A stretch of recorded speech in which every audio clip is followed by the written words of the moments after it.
Halo, selamat pagi saudara. Apa kabar Anda di hari ini? Seperti biasa kami akan membuka hari Anda dengan sejumlah laporan menarik dari Sumatera Selatan dan daerah lain di Sumatera bagian selatan. Selain berita utama tadi saudara, masih ada informasi lainnya yang akan kami sampaikan untuk Anda. Bersama saya Reski Oktora, Anda menyaksikan Kompas Sumbaksel sepekan selengkapnya di Kompas TV, independen, terpercaya.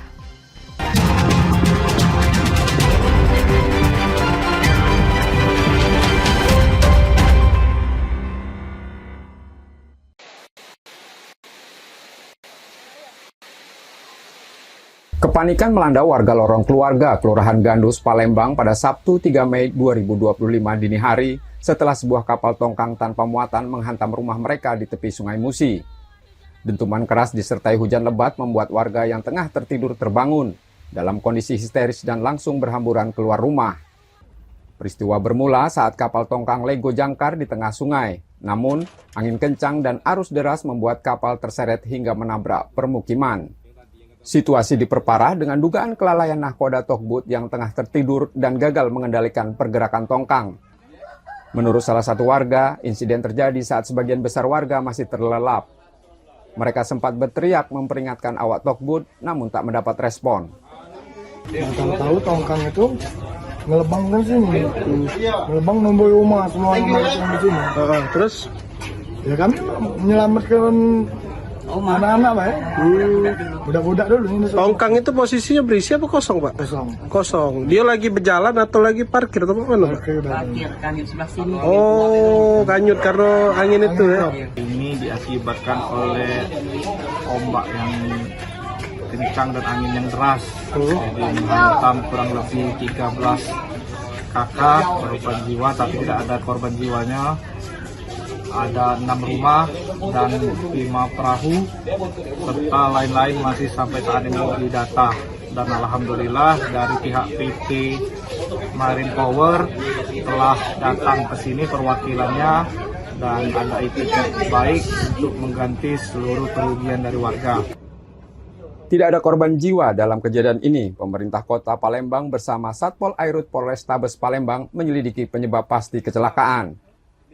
Reski Oktora, Muklas Diferensial, Kompas TV, Palembang, Sumatera Selatan.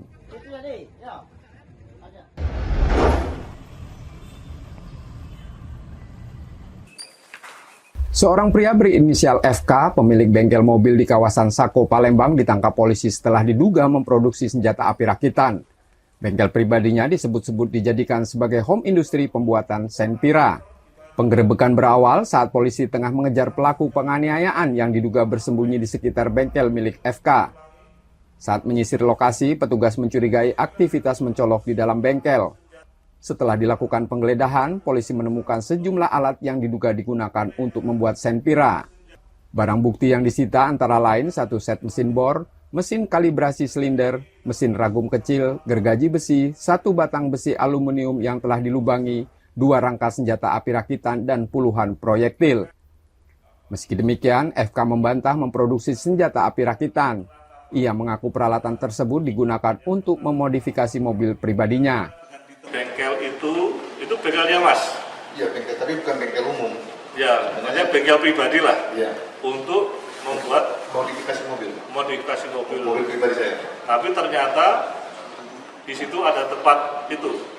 Nah, kalau masalah mesin-mesin itu memang salah satu mesin untuk modifikasi mobil. Tapi kalau yang masalah bahan-bahan yang terdapat dari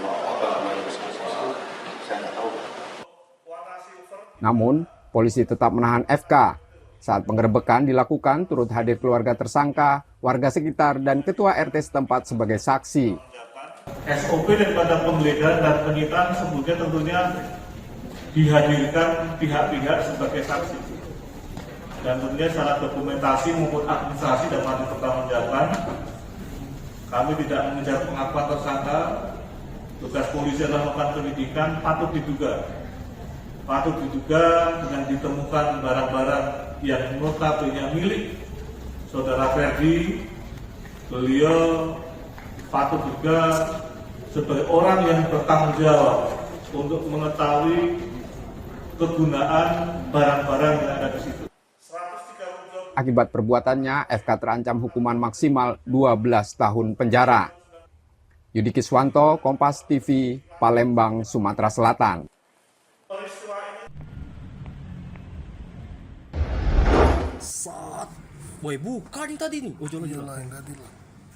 Rekaman kamera pengawas di sebuah minimarket kawasan Gandus, Palembang memperlihatkan aksi seorang pria yang ngamuk dan menodongkan senjata tajam saat melakukan pemalakan.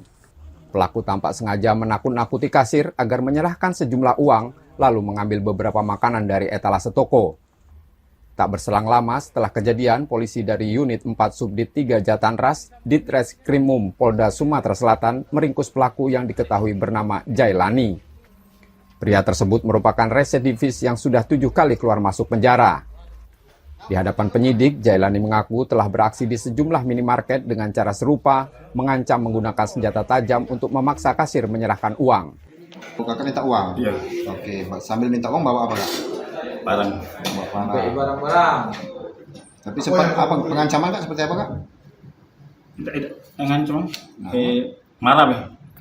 Oh, sambil marah, Kak, ya? Oke. Kakak ini pernah terbuang dulu, Kak? Nah. Berapa kali, Kak, total sama? 7 kali, Kak, ya? Dalam kasus yang berbeda-beda, Kak, ya? Iya, kasus berbeda-beda. Berapa minta duitnya? Berapa minta duitnya? 200. Polisi menyebut penangkapan dilakukan setelah menerima banyak laporan warga yang resah atas aksi pelaku, yang diduga telah melakukan pemalakan belasan kali sebelum akhirnya tertangkap. Jadi kita amankan pelaku 368 pemerasan di LP-nya di Polsek Gandus. Sudah berapa kali nih pelaku ini? Nanti kita perlu pendalaman, tapi dari korban kita mendapat informasi bahwasanya dia melakukan udah belasan kali. Kini, Jailani masih menjalani pemeriksaan dan ditahan di Polda Sumatera Selatan untuk proses hukum lebih lanjut. Reski Oktora, Muklas Diferensial, Kompas TV, Palembang, Sumatera Selatan.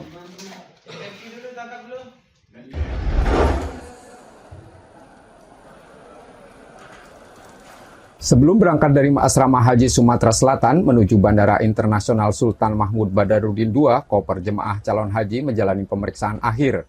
Petugas memeriksa satu persatu barang bawaan di koper kecil yang akan dibawa ke dalam kabin menggunakan mesin X-ray. Hasil pemeriksaan masih menunjukkan banyak temuan barang yang tidak sesuai aturan penerbangan seperti gunting dan pisau. Karena emang penerbangan ini juga syarat dengan regulasi, terutama ini penerbangan internasional. Ada beberapa kategori barang yang tidak boleh dibawa seperti dangerous goods ataupun prohibited item. Prohibited item itu seperti pisau ataupun benda tajam lainnya itu dilarang dibawa ke cabin. Jadi kita juga mengimbau buat penumpang ataupun jamaah haji juga tidak perlu membawa cairan lebih dari 1 ml. Karena memang nanti di pesawat udara juga tersedia air minum ya disediakan oleh maskapai. Kondisi ini menunjukkan perlunya sosialisasi yang lebih intensif kepada para jemaah, terutama karena banyak diantaranya lanjut usia dan baru pertama kali naik pesawat. Muhammad Reza Pahlepi, Kompas TV, Palembang, Sumatera Selatan.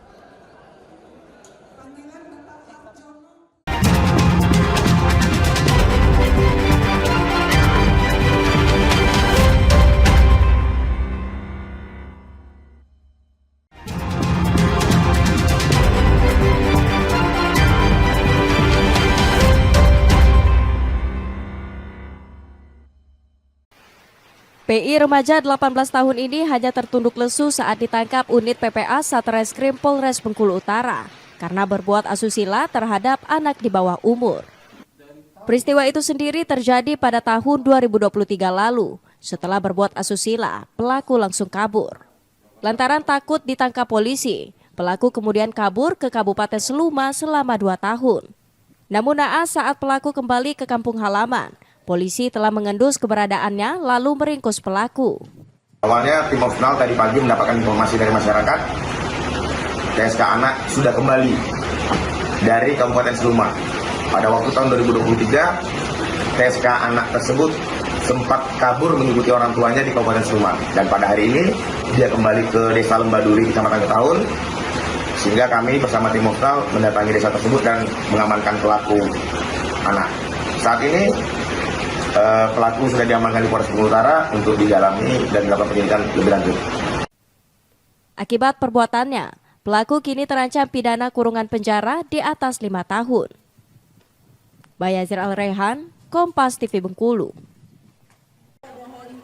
Berbeda dari tahun-tahun sebelumnya, festival tahunan Bengkulu yakni Tabut akan dipusatkan di kawasan Sport Center Pantai Panjang.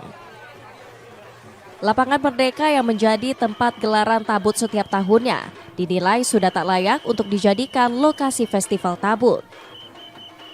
Gubernur Bengkulu Helmi Hasan mengatakan, Pemprov Bengkulu menyiapkan anggaran 1,3 miliar rupiah untuk gelaran festival Tabut tahun ini.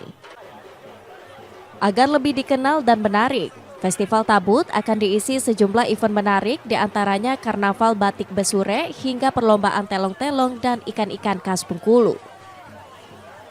Pemprov juga menggratiskan sewa kios dan stand bazar bagi pelaku UMKM, serta menyediakan makanan gratis bagi para pengunjung yang datang ke area Festival Tabut.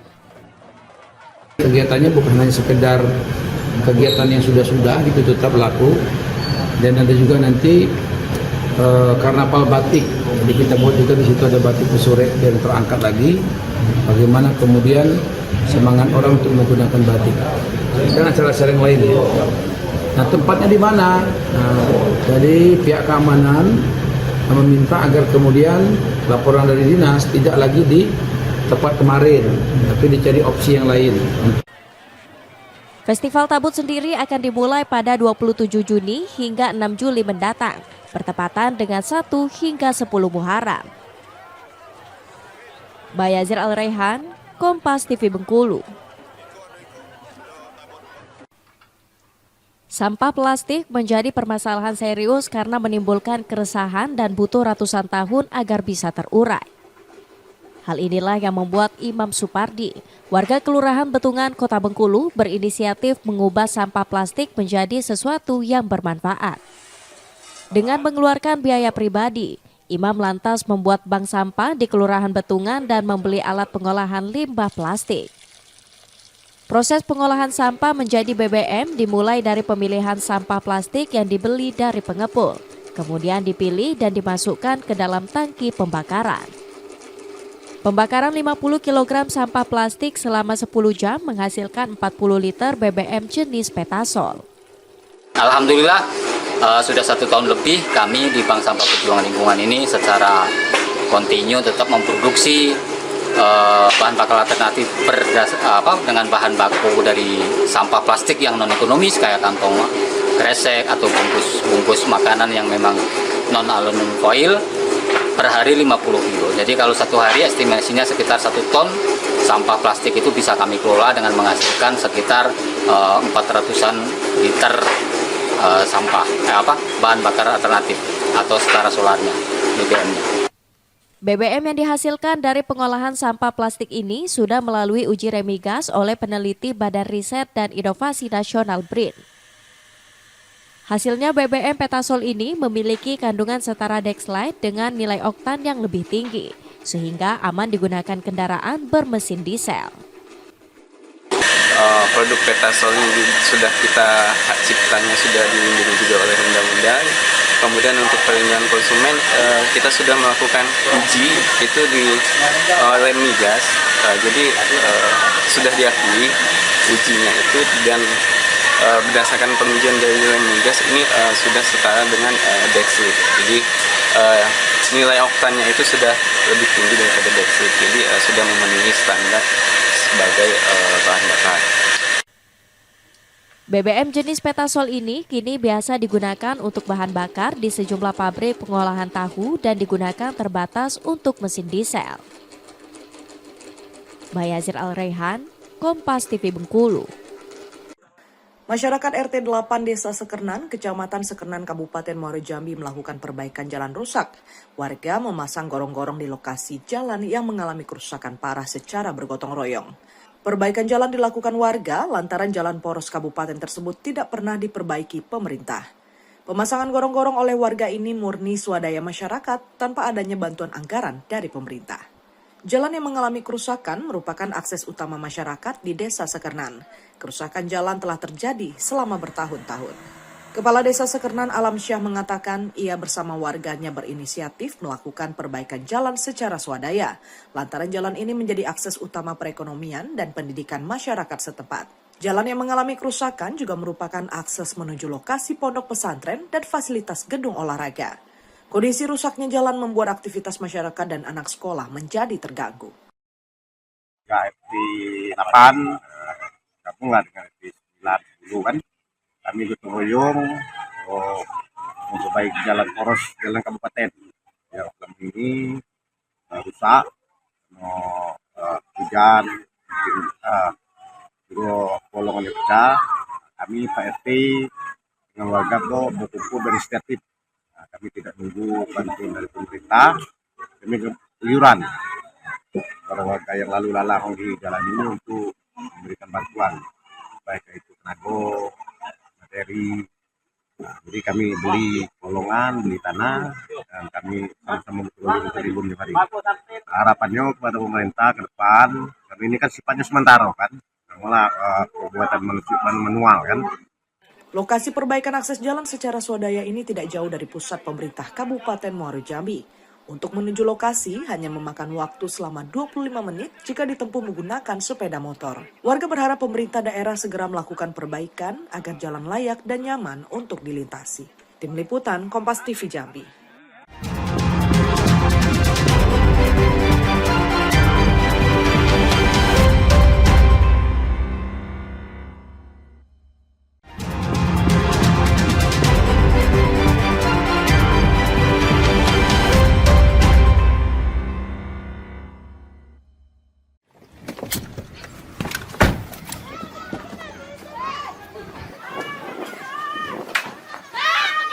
Beginilah suasana detik-detik penangkapan 3 pelaku bandar narkoba berinisial S, SL, dan YM, warga Kecamatan Gedong Menang, Tulang Bawang, Lampung. Penangkapan berlangsung dramatis lantaran salah satu pelaku melakukan perlawanan dan hendak melarikan diri ke sungai. Kasat Narkoba Polres Tulang Bawang, Lampung, AKP Novi Arif Kurniawan juga menyebut bahwa salah satu pelaku ini ternyata masuk dalam daftar pencarian orang. Terkait kronologis penangkapan, ada yang mana tempatnya itu di Dermaga Rantoplawi, Kecamatan Gedung Meneng.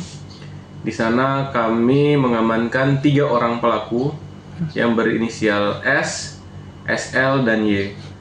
Yang mana salah satunya ini merupakan DPO kami juga yang di Satra Narkoba pada kasus yang sebelumnya. Dari hasil penangkapan ini, polisi berhasil menyita barang bukti berupa narkoba jenis sabu-sabu seberat 10 gram. Saat ini, ketiga pelaku sudah diamankan untuk proses penyelidikan dan penyidikan lebih lanjut. Roma Fria Idam, Kompas TV, Lampung.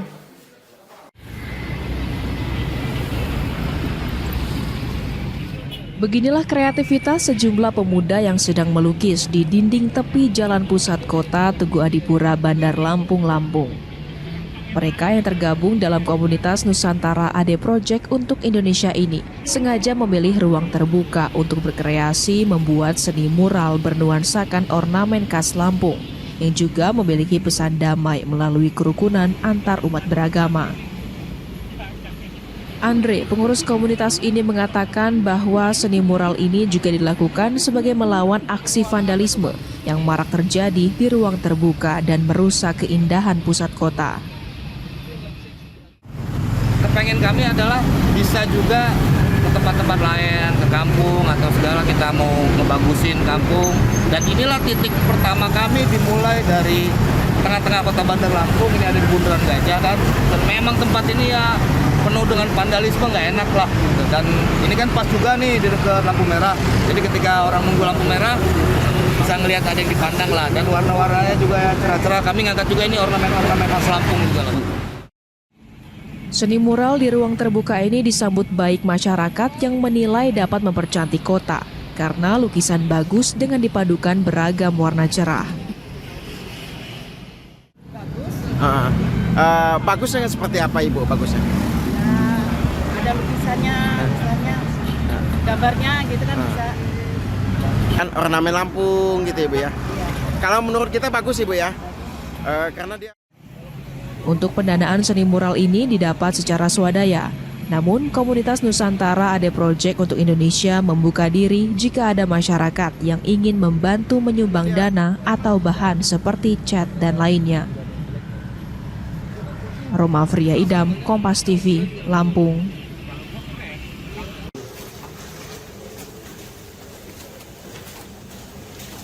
Sebanyak 26 kasus peredaran narkoba sepanjang Januari hingga Maret 2025 kembali diungkap.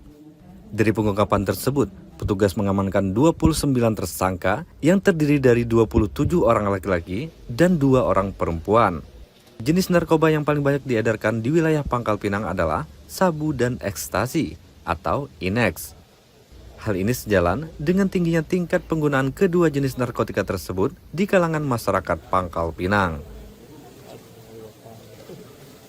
Kita ada berhasil mengungkap dari Januari sampai Maret ini ada 26 perkara ya, dan 29 tersangka.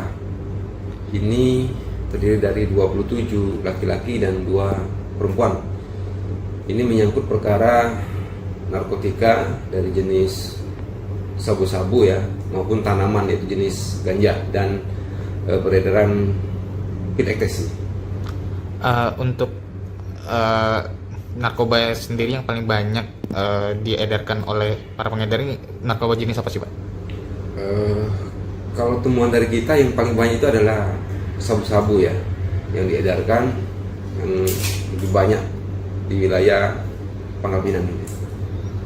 Berarti sabu-sabu paling dominan gitu ya? Paling dominan sabu-sabu, kemudian ekstasi ya, karena ada beberapa tempat hiburan makanya banyak penggunaan ekstasi. Meskipun jumlah kasus cukup tinggi, petugas mencatat adanya penurunan signifikan dalam keterlibatan anak di bawah umur sebagai pengedar narkoba jika dibandingkan tahun lalu. Masyarakat diimbau agar melaporkan segala bentuk yang mencurigakan kepada pihak berwajib untuk terus menekan angka penyalahgunaan narkotika. Nanda Ardiansah, Kompas TV, Pangkal Pinang, Kepulauan Bangka Belitung.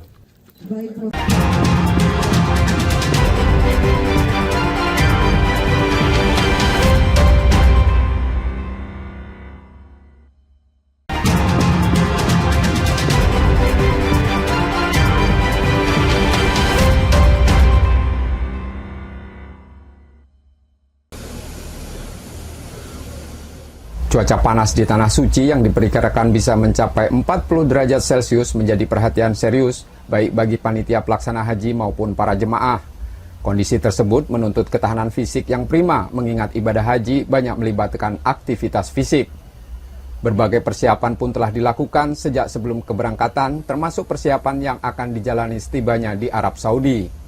Selain kesiapan fisik, para jemaah juga menyelipkan doa dan harapan agar perjalanan mereka lancar serta kembali ke tanah air sebagai haji yang mabrur. Persiapan sih biasa-biasa, pagi-pagi paling jalan 2 kilo setiap pagi, banyak minum air putih.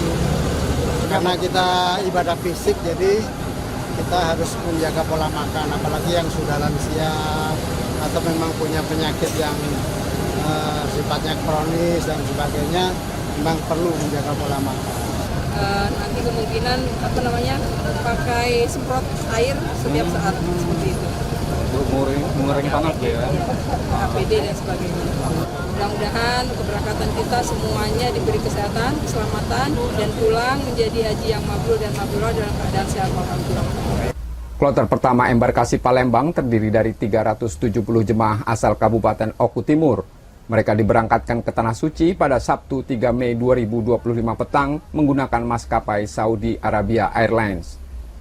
Muhammad Reza Pahlepi, Kompas TV, Palembang, Sumatera Selatan.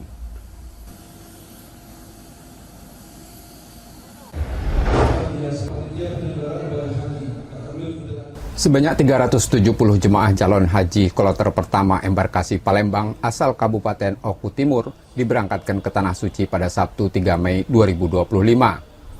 Keberangkatan ini dimulai dari Bandara Internasional Sultan Mahmud Badarudin II setelah dilepas Gubernur Sumatera Selatan Herman Deru di Asrama Haji Sumatera Selatan. Jemaah terbang menggunakan maskapai Saudi Arabia Airlines. Jadi menjaga kesehatan, dan kekompakan juga agar mereka sangat khusyuk hingga tidak sia-sia ibadah hajinya, karena ibadah ini ibadah fisik dan juga yang berbiaya. Jangan sampai yang keberangkatan yang jadi keberangkatan yang sia-sia. Prioritas utama tetap diberikan kepada jemaah lanjut usia dan yang menggunakan kursi roda. Pihak bandara sudah menyiapkan tempat khusus untuk mereka di kursi bagian depan pesawat. Untuk lansia memang kami prioritaskan dengan tempat duduknya di depan.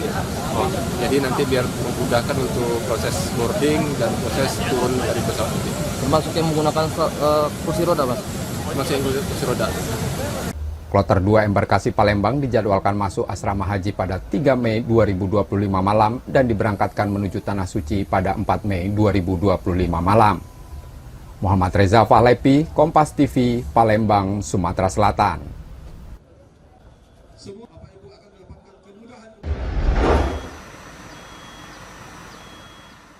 Saat terik matahari yang menyengat dengan senyap namun cepat, sejumlah petugas di depot pengisian pesawat udara Bandara Internasional Sultan Mahmud Badarudin II Palembang bergegas masuk ke mobil tangki Aftur setelah mendapat informasi pengisian bahan bakar pesawat untuk penerbangan haji kloter pertama embarkasi Palembang.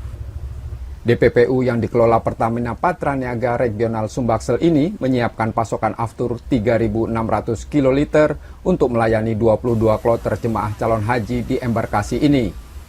Jumlah tersebut untuk menyuplai bahan bakar pesawat widebody Airbus A330 Saudi Airlines yang digunakan dalam seluruh fase keberangkatan. Pengisian dilakukan secara terjadwal dan terkonsolidasi dengan jadwal penerbangan. Aftur disuplai dari refinery unit 3 Pelaju yang jaraknya relatif dekat sehingga distribusi tetap efisien dan cepat. Tak hanya soal volume, kesiapan teknis juga jadi perhatian utama. DPPU SMB 2 mengoperasikan 7 unit refueler dengan kapasitas 163 kiloliter didukung tim teknis 21 orang yang siaga 24 jam. 747 versi 400 itu pengisiannya sampai 140 KL. Jadi 120 sampai dengan 140 KL.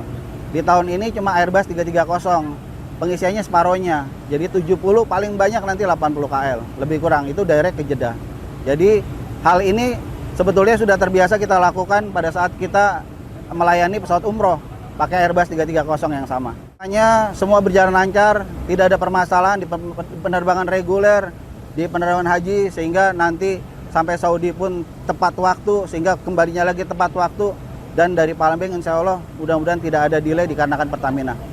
Keberangkatan haji dari Bandara SMB 2 berlangsung dari 3 Mei hingga 29 Mei 2025 dengan dukungan dari DPPU. Seluruh proses penerbangan diharapkan berjalan lancar, aman, dan tanpa kendala.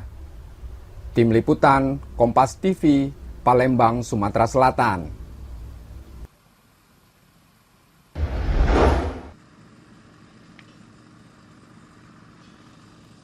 Menteri Pekerjaan Umum Dodi Hanggodo mengatakan pembangunan jembatan Musilima selesai sebelum Lebaran 2026. Jembatan yang menjadi bagian dari Tol Kayu Agung Palembang Betung ini ditarget bisa difungsikan saat arus mudik dan balik hingga ke Pangkalan Balai. Saat ini progres pembangunan jembatan sepanjang 1,68 km itu mencapai 45% dan berjalan sesuai jadwal. Namun lalu lintas angkutan sungai yang padat sempat menjadi tantangan. Untuk mengantisipasi risiko terutama angkutan batu bara, tiang-tiang jembatan dilengkapi fender pelindung. Ini Bapak Ibu bisa lihat tuh ditargetkan November Pak ya, November 2025 selesai. Untuk revisi apa? Ya Pak. Kemudian bisa kita fungsionalkan nanti di akhir kan ya waktu Lebaran ya. Jadi kuartal pertama kan itu. Ya. Diharapkan di kuartal pertama bisa difungsionalkan nih. Tol dari mulai ini Palembang ke Betung Pangkalan Balai. Palembang Betung Pak.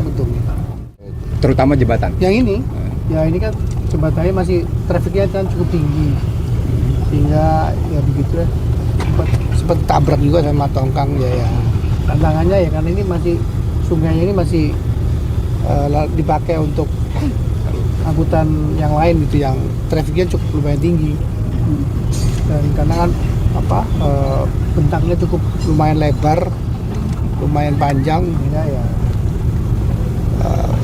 pekerjaannya high risk lah ini. High risk, sehingga kemudian memang mesti harus agak hati-hati karena supaya menekan kecelakaan kerja lah.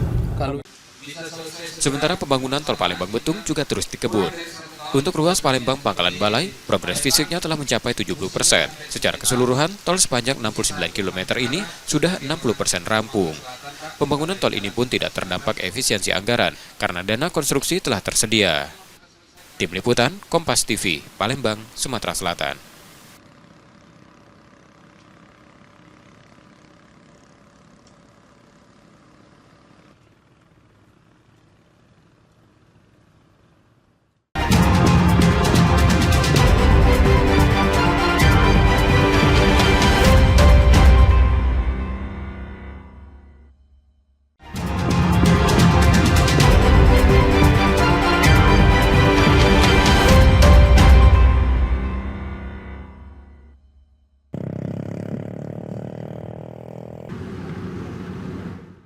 Penyerapan gabah dan beras petani yang dilakukan Bulog wilayah Sumsel Babel tahun ini melonjak. Pada 2022 dan 2023, Bulog hanya menyerap 15.000 ton beras. Tahun lalu naik 31.000 ton, dan tahun ini sudah mencapai 81.000 ton hingga April. Lonjakan penyerapan merupakan bagian dari program swasembada pangan. Penetapan harga gabah 6.500 per kilogram, juga mendorong petani menjual hasil panen ke Bulog. Harga yang kompetitif dan sistem pembayaran tunai atau transfer langsung di lokasi menjadi alasan petani lebih memilih Bulog daripada tengkulak. Yang penting capaian kita berusaha untuk menyerap sebanyak-banyaknya. Di mana ada informasi panen, kita koordinasi dan kita jadwalkan. Sehingga nanti petani itu tidak antri. Artinya dalam melakukan penyerapan itu ada komunikasi lah. Hari ini kami panen di sini sekian hektar, dengan hasil ini nanti tim jemput gabah Bulog turun ke lapangan untuk melakukan pembelian. Tingginya serapan membuat gudang Bulog wilayah ini penuh, namun penyerapan tetap berjalan. Penyimpanan menggunakan gudang mitra. Jika gudang mitra penuh, Bulog akan menambah sewa di wilayah lain, termasuk di Lubuk Linggau dan beberapa kabupaten dan kota di Sumsel dan Babel. Penyerapan terbesar saat ini berasal dari Banyuasin, Oki, dan Ogan Ilir. Penyerapan juga berjalan di Oku, Lahat, dan Lubuk Linggau, dengan volume harian mencapai 2.200 hingga 2.800 ton. Beras yang sudah diserap akan digunakan untuk cadangan pemerintah, stabilisasi harga, dan bantuan kebencanaan. Tim Liputan, Kompas TV, Palembang, Sumatera Selatan.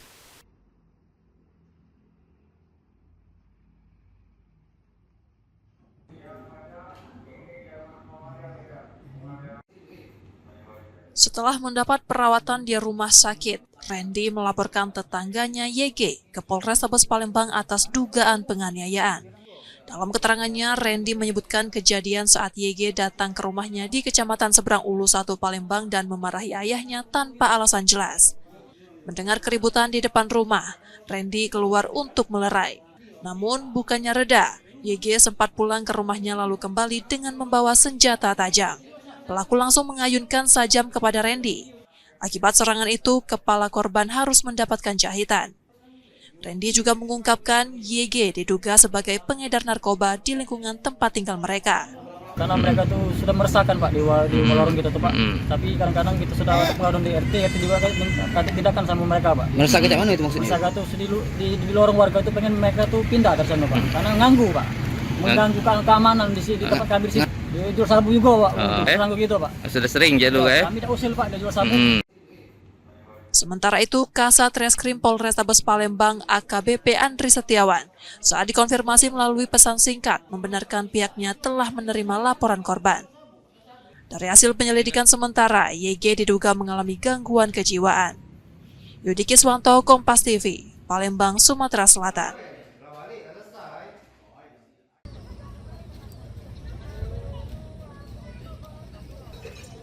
Akses jalan di lorong Terusan 1 Kelurahan 5 Ulu Palembang terputus akibat ambles hingga membuat lubang besar menganga di beberapa titik. Lubang-lubang itu bahkan sudah dipenuhi rumput liar.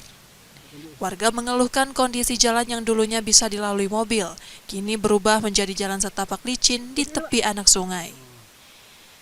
Ketua RT 43 Kelurahan 5 Ulu Ahmad Rian Syahputra mengatakan banyak warganya yang terjatuh ke lubang bahkan sampai tercebur ke anak sungai. Selama ini sudah ada pejabat dan anggota dewan yang meninjau lokasi, namun belum ada perbaikan hingga saat ini. Untuk dampaknya itu ya susah akses jalan kita, Pak. Jadi kan kita kan sebagai warga lorong terusan 1 nggak bisa melalui jalan yang kita punya sebagai lorong terusan 1 gitu, jalan utama kita. Jadi kita apa? Jalan kaki jadi? Ya jalan kaki juga aja susah. Keluhan serupa disampaikan Mardiana, bidan praktik di RT 43. Ia mengaku kesulitan merujuk pasien terutama ibu hamil akibat jalan yang rusak parah. Ya kami sebagai tenaga medis di sini, terus warga sini juga kan jadinya susah buat mempermudah akses buat ngerujuk pasien, terus buat pasien menuju ke tempat kesehatan itu juga susah. Seandainya pasien yang dari RT 42 buat ke praktek itu susah, terus muter-muter kejauhan muter, sedangkan pasien tadi itu sudah kadang tidak kuat, gitu kan. Jadi buat ngerujuk ke rumah sakit juga kitanya susah, ambulan tidak bisa lewat, terus motor juga susah. Terpaksa pasiennya nak jalan dulu, menyeberang. Iya, digotong. Warga berharap pemerintah Kota Palembang segera hadir dan memberikan solusi lewat perbaikan infrastruktur agar aktivitas masyarakat tak terganggu. Tim Liputan Kompas TV, Palembang, Sumatera Selatan.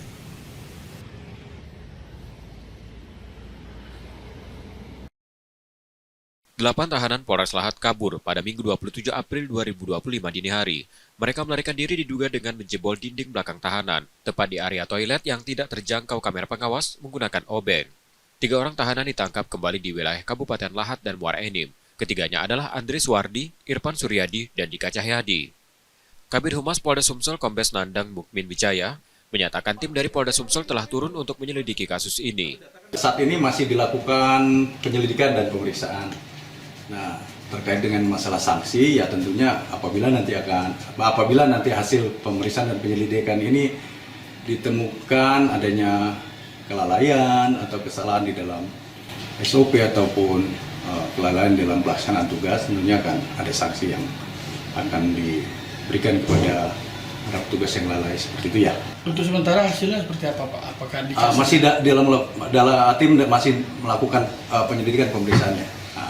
Kabid Humas menegaskan jika ditemukan unsur kelalaian dari petugas jaga yang saat ini masih diperiksa, akan diberi sanksi tegas. Sementara itu pengejaran pada 5 tahanan lainnya yang masih buron terus dilakukan. Tim khusus gabungan melakukan penyisiran di berbagai wilayah Lahat dan sekitarnya, serta memperketat patroli untuk mempersempit ruang gerak para tahanan. Diketahui 8 tahanan yang kabur tersebut merupakan tersangka kasus narkoba dan tindak kriminal umum. Reski Oktora, Muklas Diferensial, Kompas TV, Palembang, Sumatera Selatan.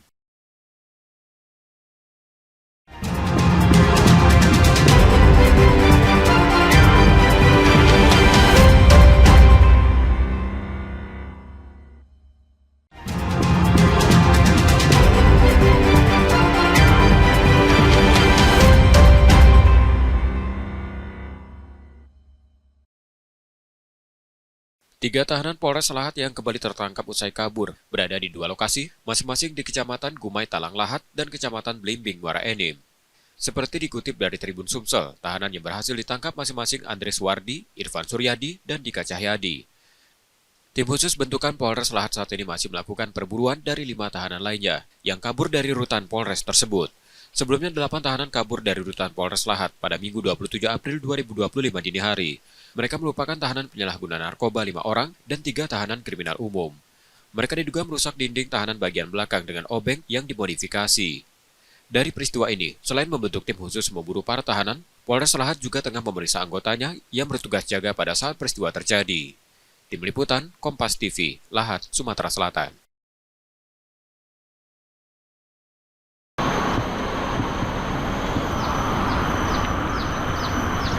Pasca ditetapkan kembali sebagai Bandara Internasional, Bandara Sultan Mahmud Badarudin II Palembang berbenah. Koordinasi dengan seluruh komunitas bandara telah dilakukan, dan berbagai fasilitas disiapkan untuk mendukung layanan penerbangan internasional. Sebelumnya, Bandara SMB 2 sempat menyandang status Bandara Internasional. Namun sejak 2 April 2024, status itu berubah menjadi domestik karena tidak adanya penerbangan luar negeri secara reguler.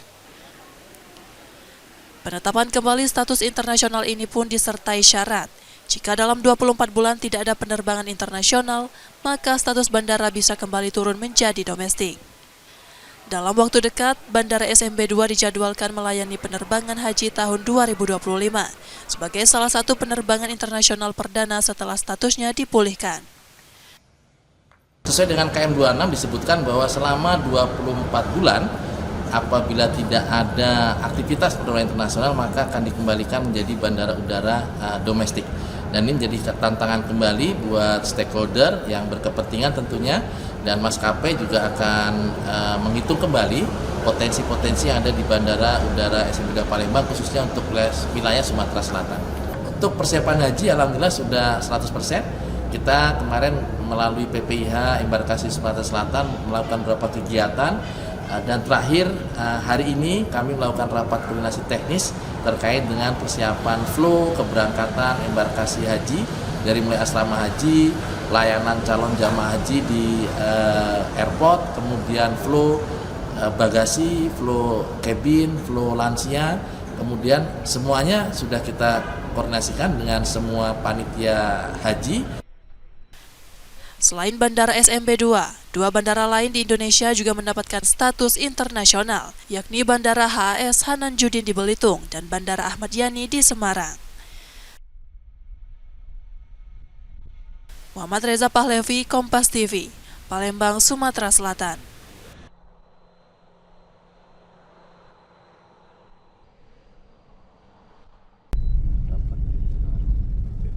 Seorang pengendara mobil merekam aksi pelaku bajing loncat di depan Pasar Induk Cakabaring Palembang pada Minggu 27 April 2025 siang. Dalam rekaman itu, terlihat pelaku merobek terpal penutup muatan dan mengambil satu karung bawang putih dari mobil bak terbuka yang terjebak kemacetan lalu lintas. Usai beraksi, pelaku tanpa rasa takut pergi meninggalkan lokasi sambil tersenyum, meski suasana di sekitar cukup ramai. Namun aksinya tak berlangsung mulus. Pelaku akhirnya ditangkap Babin Kamtibmas Polsek Seberangul 1. Meski tertangkap, korban memilih tidak melaporkan pelaku ke polisi. Kedua pihak sepakat menyelesaikan masalah secara damai.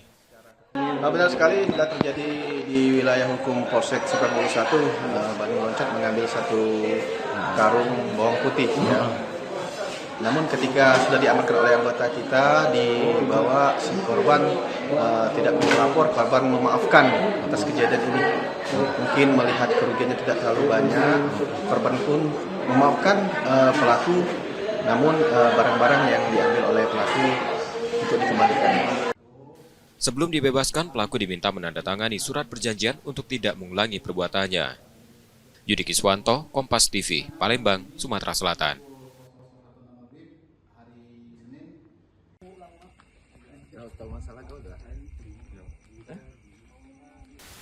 Unit 4 Subdit 3 Jatan Ras di Treskrimum Polda Sumsel menangkap Ferika, pelaku penyiraman air keras terhadap Bagus Sajiwo yang merupakan kerabatnya.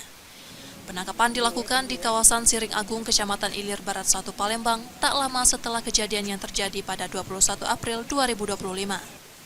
Dari hasil penyelidikan, motif pelaku diketahui karena sakit hati. Ia kesal setelah diusir dari rumah keluarga korban lantaran kepergok hendak memasuki kamar adik korban dan melakukan pelecehan. Sebelum kejadian, pelaku sempat mengajak korban bertemu. Pertemuan itu berujung keributan hingga pelaku menyiramkan air keras yang telah disiapkannya terlebih dahulu. Akibatnya, korban mengalami luka bakar serius di wajah, leher, dan dada. Motif sudah kita dalami, sudah kita lakukan pemeriksaan. Memang si pelaku ini memiliki dendam pribadi kepada korban, yang mana memang pelaku pernah tinggal di rumah korban ini. Dia saudara angkat lah, diangkat oleh orang tua korban, tetapi pernah dipergoki. Pelaku ini memasuki kamar adiknya korban ini perempuan jam 3 pagi. Dicurigai lah si pelaku ini akan melakukan yang tidak oleh kepada adiknya korban, sehingga terjadi cekcok sehingga si pelaku ini diusir dari rumah tersebut. Sehingga si pelaku minta ketemu sama korban, bertemu, cekcok lagi, dan si pelaku sudah menyiapkan di dalam tas, dia bawa tas lempang, di situ ada botol berisi air keras, suka bara, langsung dia siramkan kepada korban dan lari. Ferika yang belakangan diketahui merupakan residivis kasus narkoba sempat berusaha mengelak saat diperiksa. Ini baik Iya Pak, masuk kamar itu. Ngapain? Duduk, cuma duduk kan. Jam berapa itu? Sudah malam, sudah subuh. Nah, terus kita penyiramannya ngapa? Balas sempat aku di sini. Iya, kita marah Ya dulu mulai nih. Bukan, kejadian kakak nyiram ini, pasalnya apa? Sudah gocol Pak. Iya, pasalnya apa? Pasar gara-gara nanyok kipas angin. Permasalahannya kipas angin rusak, nanyok baik-baik, marah. Bukan karena kamu diusir dari rumah? Ya. Siapa? Kejadian kamu bawa cukup parah ya. Nah itu dapat dari mana cukup parah? Oh itu Lalamu minta. Lalamu? Ada bulan? Lebih. Sengaja disiapkan memang? Emang itu sudah untuk dibawanya. Namun kini ia telah ditetapkan sebagai tersangka dan ditahan di Polda Sumsel untuk menjalani proses hukum lebih lanjut. Reski Oktora, Muklas Diferensial, Kompas TV, Palembang, Sumatera Selatan.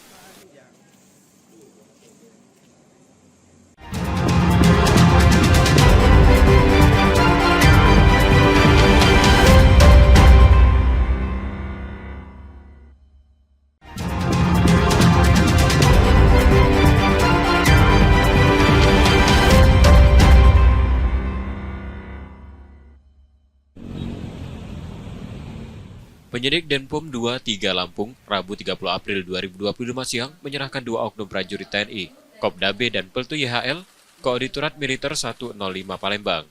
Keduanya merupakan tersangka tewasnya 3 anggota Polri Polsek Negara Batin, Waikanan dalam penggerebekan arena judi sabung ayam di Lampung Maret 2025 lalu. Selain menyerahkan kedua tersangka, Denpom juga melimpahkan berkas perkara yang telah lengkap serta barang bukti berupa senjata api. Komandan Denpom 23 Lampung menjelaskan bahwa penyerahan ini merupakan bentuk komitmen penegakan supremasi hukum di lingkungan militer secara transparan dan akuntabel. Ia menyebut kedua tersangka terjerat dalam kasus berbeda. Kopdabe dijerat pasal berlapis, mulai dari pembunuhan, kepemilikan senjata api ilegal, hingga perjudian, dengan ancaman hukuman maksimal hukuman mati. Sementara Peltu YHL dikenakan pasal perjudian. Dalam berkas perkara juga ditemukan bukti transfer yang diduga terkait aliran dana judi sabung ayam. Namun pihak Denpom belum mengungkap secara rinci jumlah nominal maupun pihak yang terlibat dalam transaksi tersebut. Untuk saksi yang sudah kami periksa itu 28 saksi dan 3 saksi ahli. Itu yang sudah kami periksa. Kemudian untuk perihal yang viral, kami hanya menemukan bukti transfer. Ya, kami hanya menemukan bukti transfer. Nanti akan diungkap di persidangan. Setelah proses pelimpahan, Auditor Militer 105 Palembang akan segera meneruskan ke Pengadilan Militer 104 Palembang untuk disidangkan. Untuk sidang perdana, ini kan kami sedang melakukan pengolahan dulu, kemudian penelitian, kemudian ada skepera. Nah, skepera ini kalau sudah ada limpahan dari Bapera kepada kami untuk dilimpahkan ke Pengadilan Militer, kami akan membuat namanya surat dakwaan. Nah, surat dakwaan ini sama skepera kami limpahkan kepada Pengadilan Militer. Sidang rencananya akan digelar terbuka guna menjamin transparansi. Diketahui insiden terjadi pada 17 Maret 2025 saat personil Polsek Negara Batin melakukan penggerebekan arena judi sabung ayam di wilayah Lampung. Dalam peristiwa itu, 3 anggota Polri gugur diduga akibat tembakan dari oknum prajurit TNI. Yudi Kiswanto, Kompas TV, Palembang, Sumatera Selatan.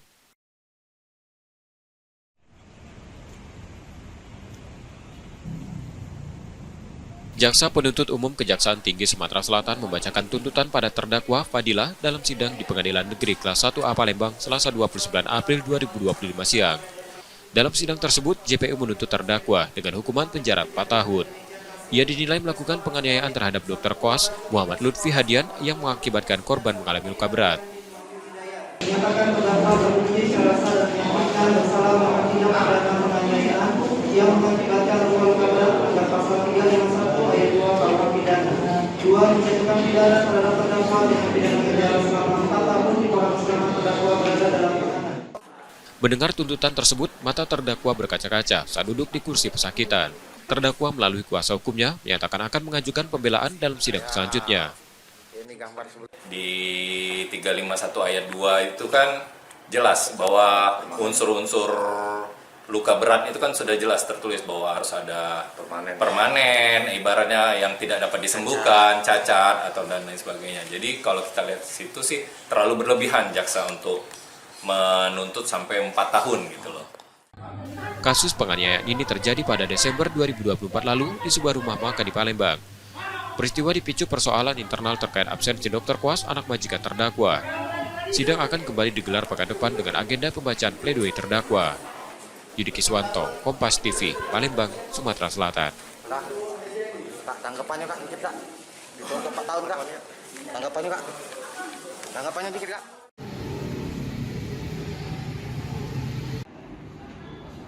Ariel Andika Pratama, warga kota Prabu Muli yang tengah berwisata ke Palembang, mengalami hal tak menyenangkan. Ia menjadi korban pencopetan saat melintas di kawasan Pasar 16 Ilir tak jauh dari Sungai Musi. Menurut keterangan korban, saat itu ia bersama temannya berjalan kaki menuju pelataran Benteng Kuta Besak untuk menikmati suasana Sungai Musi. Namun sesampainya di keramaian bawah jembatan Ampera, seorang pria tak dikenal tiba-tiba menabraknya. Merasa ada yang janggal, April merogoh saku celananya.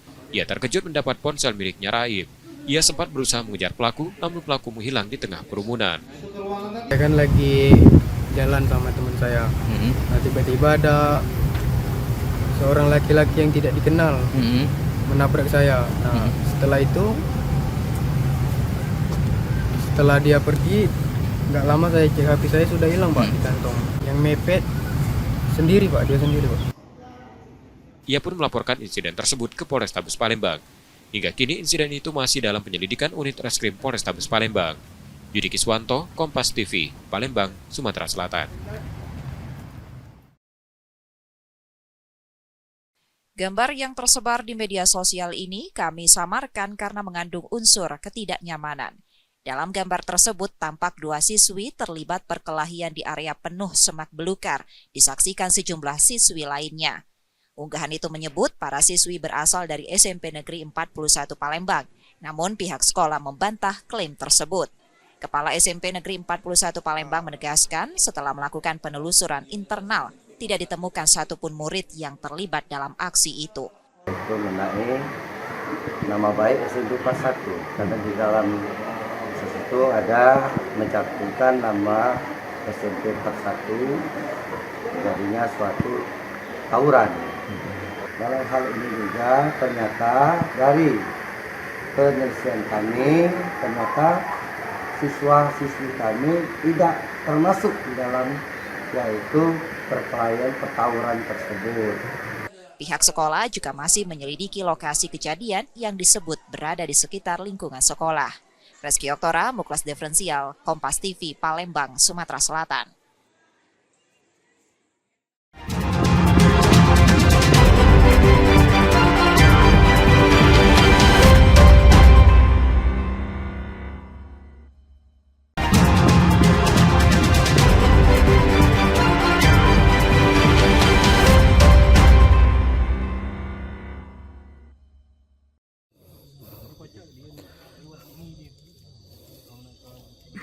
Gambar ini menunjukkan upaya pengejaran yang dilakukan tim khusus gabungan Unit 4 Subdit 3 Jatantras Ditreskrim Polda Sumsel dan Polres Lahat pada tahanan yang kabur dari rutan Polres Lahat Minggu 27 April 2025 dini hari lalu.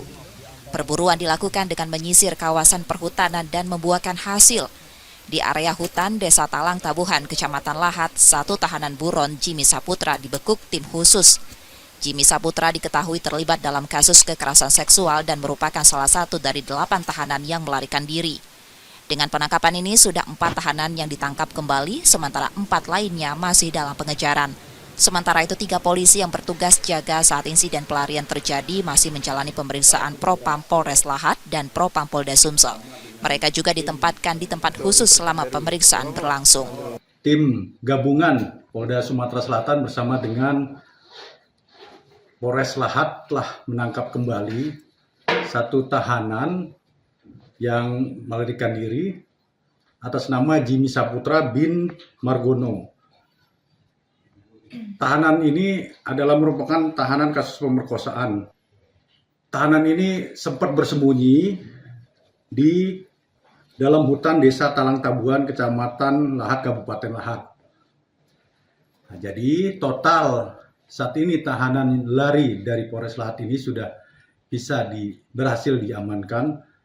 Ada berjumlah 4 orang dari 8 orang yang sempat melarikan diri. Sebelumnya, ke-8 tahanan melarikan diri dengan menjebol dinding kamar mandi yang terletak di samping ruang tahanan. Pasca insiden ini, pengawasan di Polres Lahat diperketat untuk mencegah kejadian serupa. Reski Oktora, Muklas Diferensial, Kompas TV, Palembang, Sumatera Selatan.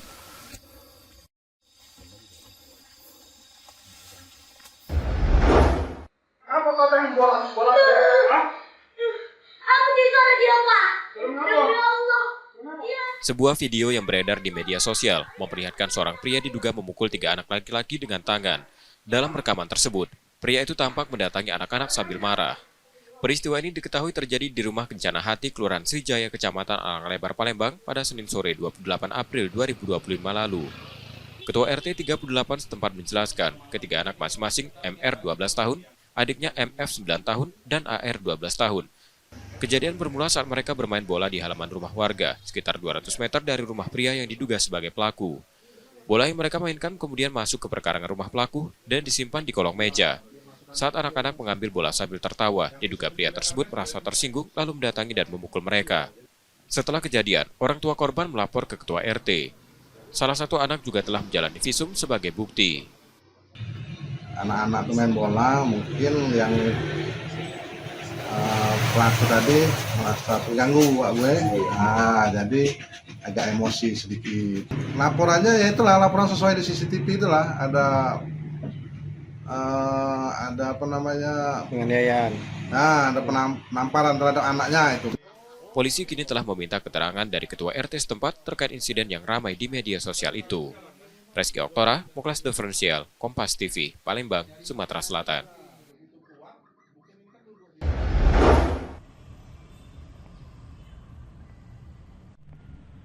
Seorang perempuan asal Ogan Ilir, Sumatera Selatan hanya bisa tertunduk saat ditangkap petugas unit pidana khusus Satreskrim Polrestabes Palembang. Perempuan berinisial WA ini ditangkap karena diduga menipu puluhan warga dengan cara menjanjikan pekerjaan di salah satu perusahaan BUMN. Penangkapan WA bermula dari banyaknya laporan penipuan yang masuk ke sentra pelayanan kepolisian terpadu Polrestabes Palembang. Tak hanya warga Palembang, korban juga berasal dari Kabupaten Muara Enim. Cara yang digunakan pelaku menawarkan jalur masuk kerja di salah satu perusahaan BUMN dengan imbalan uang sebesar 5 juta rupiah per orang. Namun, setelah menerima uang dari para korban, WA tak pernah menepati janjinya. Dari hasil penyelidikan, tercatat ada 26 orang yang menjadi korban dengan total kerugian mencapai 130 juta rupiah. Yang bersangkutan menawarkan pekerjaan kepada para korbannya. Diduga sudah ada kurang lebih 11 korban yang dijanjikan untuk menjadi pegawai PT Kereta Api Divre 3 Palembang dengan memberikan imbalan uang satu orangnya kurang lebih 5 juta rupiah. Uang hasil penipuan itu digunakan pelaku untuk kebutuhan sehari-hari karena tidak memiliki pekerjaan tetap. Apa yang ditawarkan kepada korban? Apa? Lowongan pekerjaan. Ngomongnya lewat apa? Face to face, ketemu langsung. Cara nyampaikannya gimana? Dari orang ke orang. Dari orang ke orang. Oh, kamu menyampaikan ke orang, kemudian orang itu menyampaikan pada kamu gitu. Ada yang mau begitu. Sebenarnya kamu kerja di mana sih? Dulu di PLN. Apa? Dulunya di PLN. Dulu di PLN honorer atau pegawai tetap? Honor. Honor di PLN.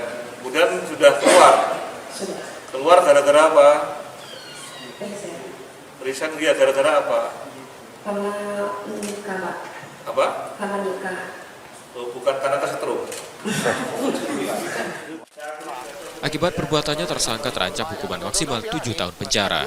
Yudi Kiswanto, Kompas TV, Palembang, Sumatera Selatan.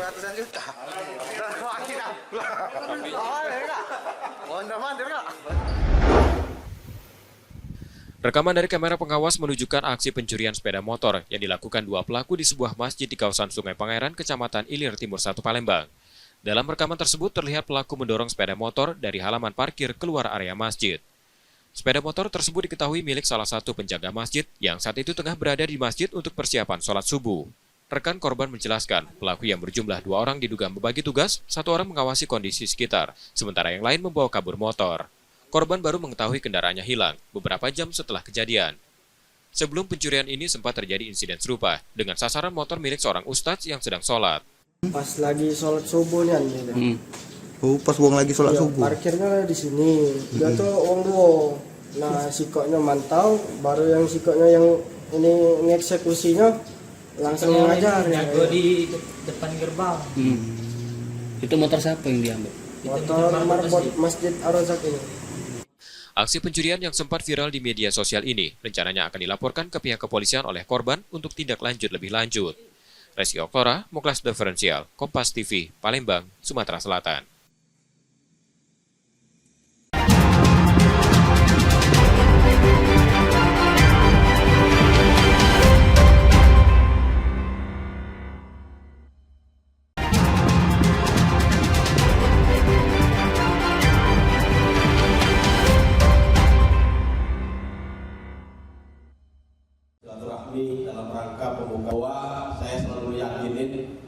Pengurus Provinsi Nasional Paralimpik Komite Indonesia Sumatera Selatan mengukuhkan 35 atlet difabel yang akan mengikuti pemusatan latihan daerah sebagai persiapan menuju Pekan Paralimpik Pelajar Nasional 2025 di Solo Juli mendatang.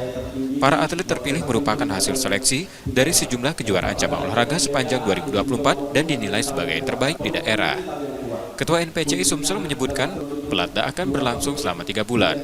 Namun untuk sementara, kegiatan masih didanai secara mandiri karena bantuan dari pemerintah belum ada.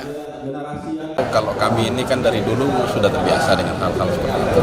Artinya seperti yang saya sampaikan tadi, walaupun segala-gala memerlukan biaya kan banyak strategi yang harus bisa kita lakukan. Nah, tapi yang jelas kita harus punya semangat mengikuti program yang sudah kita lakukan sesuai dengan schedule-nya, harus melaksanakan pelatihan. Sementara itu, Dinas Pemuda dan Olahraga Sumsel meminta NPC bersabar karena anggaran hibah masih dalam proses evaluasi. Tiap tahun kita memberikan dana hibah pada NPCI Sumatera Selatan, dan tahun ini pun ada dana hibah untuk NPCI Sumatera Selatan dari pemerintah Provinsi Sumatera Selatan, dan itu masih berproses karena kita ada evaluasi anggaran, dan mudah-mudahan dalam waktu tidak terlalu lama itu sudah bisa kita laksanakan penyerahan dana hibah pada NPCI Sumatera Selatan. Pada Pepar Penas nanti, atlet NPCI Sumsel akan berlaga di 5 cabang olahraga, para renang, para catur, para bulu tangkis, para tenis meja, dan para atletik. Nur Muhammad, Kompas TV, Palembang, Sumatera Selatan.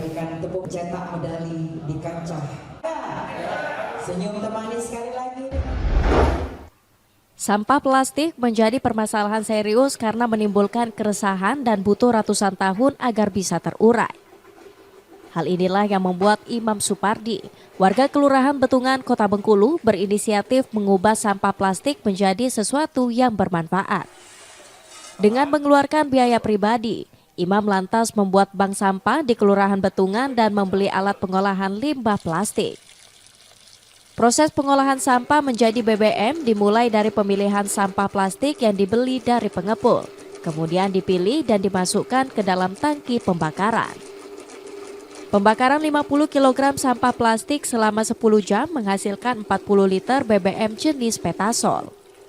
Alhamdulillah sudah 1 tahun lebih kami di Bank Sampah Perjuangan Lingkungan ini secara kontinu tetap memproduksi bahan bakar alternatif dengan bahan baku dari sampah plastik yang non ekonomis kayak kantong kresek atau bungkus makanan yang memang non aluminium foil per hari 50 kilo. Jadi kalau 1 hari estimasinya sekitar 1 ton sampah plastik itu bisa kami kelola dengan menghasilkan sekitar 400-an liter sampah bahan bakar alternatif atau setara solarnya BBM-nya.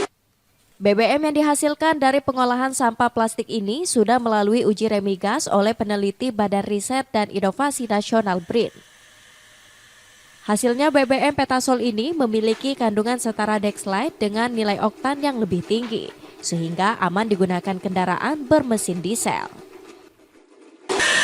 Produk Petasol ini sudah kita hak ciptanya sudah dilindungi juga oleh undang-undang. Kemudian untuk perlindungan konsumen, kita sudah melakukan uji itu di rem migas. Jadi sudah diakui ujinya itu, dan berdasarkan pengujian dari rem migas ini sudah setara dengan dexlit. Jadi nilai oktannya itu sudah lebih tinggi daripada dexlit. Jadi sudah memenuhi standar sebagai bahan bakar. BBM jenis Petasol ini kini biasa digunakan untuk bahan bakar di sejumlah pabrik pengolahan tahu dan digunakan terbatas untuk mesin diesel. Bayazir Al-Raihan, Kompas TV Bengkulu. Masyarakat RT 8 Desa Sekernan, Kecamatan Sekernan, Kabupaten Muaro Jambi melakukan perbaikan jalan rusak. Warga memasang gorong-gorong di lokasi jalan yang mengalami kerusakan parah secara bergotong royong. Perbaikan jalan dilakukan warga lantaran jalan poros kabupaten tersebut tidak pernah diperbaiki pemerintah. Pemasangan gorong-gorong oleh warga ini murni swadaya masyarakat tanpa adanya bantuan anggaran dari pemerintah. Jalan yang mengalami kerusakan merupakan akses utama masyarakat di Desa Sekernan. Kerusakan jalan telah terjadi selama bertahun-tahun.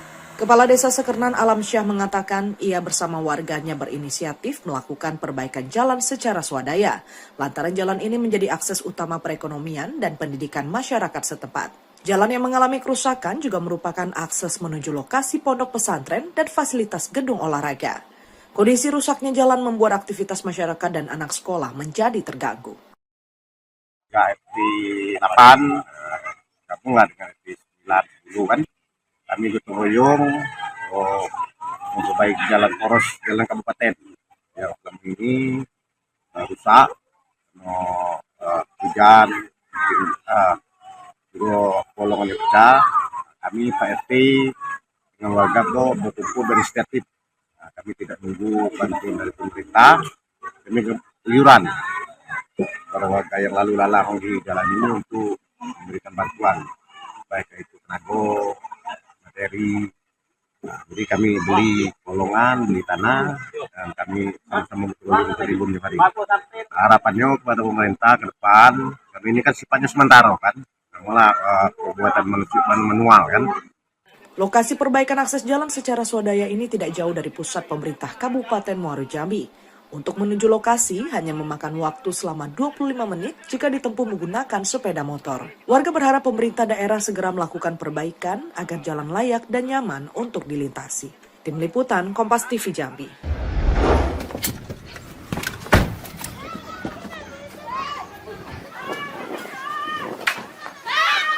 Beginilah suasana detik-detik penangkapan 3 pelaku bandar narkoba berinisial S, SL, dan YM, warga Kecamatan Gedong Menang, Tulang Bawang, Lampung. Penangkapan berlangsung dramatis lantaran salah satu pelaku melakukan perlawanan dan hendak melarikan diri ke sungai. Kasat Narkoba Polres Tulang Bawang, Lampung, AKP Novi Arif Kurniawan juga menyebut bahwa salah satu pelaku ini ternyata masuk dalam daftar pencarian orang. Terkait kronologis penangkapan, ada yang mana tempatnya itu di Dermaga Rantoplawi, Kecamatan Gedung Meneng. Di sana kami mengamankan 3 orang pelaku yang berinisial S, SL, dan Y. Yang mana salah satunya ini merupakan DPO kami juga yang di Satra Narkoba pada kasus yang sebelumnya.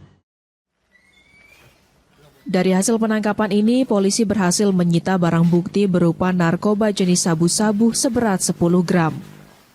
Saat ini, ketiga pelaku sudah diamankan untuk proses penyelidikan dan penyidikan lebih lanjut.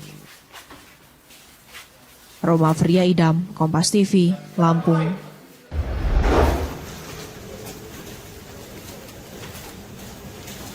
Sebanyak 26 kasus peredaran narkoba sepanjang Januari hingga Maret 2025 kembali diungkap. Dari pengungkapan tersebut, petugas mengamankan 29 tersangka yang terdiri dari 27 orang laki-laki dan 2 orang perempuan. Jenis narkoba yang paling banyak diedarkan di wilayah Pangkal Pinang adalah sabu dan ekstasi atau INEX. Hal ini sejalan dengan tingginya tingkat penggunaan kedua jenis narkotika tersebut di kalangan masyarakat Pangkal Pinang. Kita ada berhasil mengungkap dari Januari sampai Maret ini ada 26 perkara ya. dan 29 tersangka. Ini terdiri dari 27 laki-laki dan 2 perempuan. Ini menyangkut perkara narkotika dari jenis sabu-sabu ya, maupun tanaman yaitu jenis ganja dan peredaran pil ekstasi.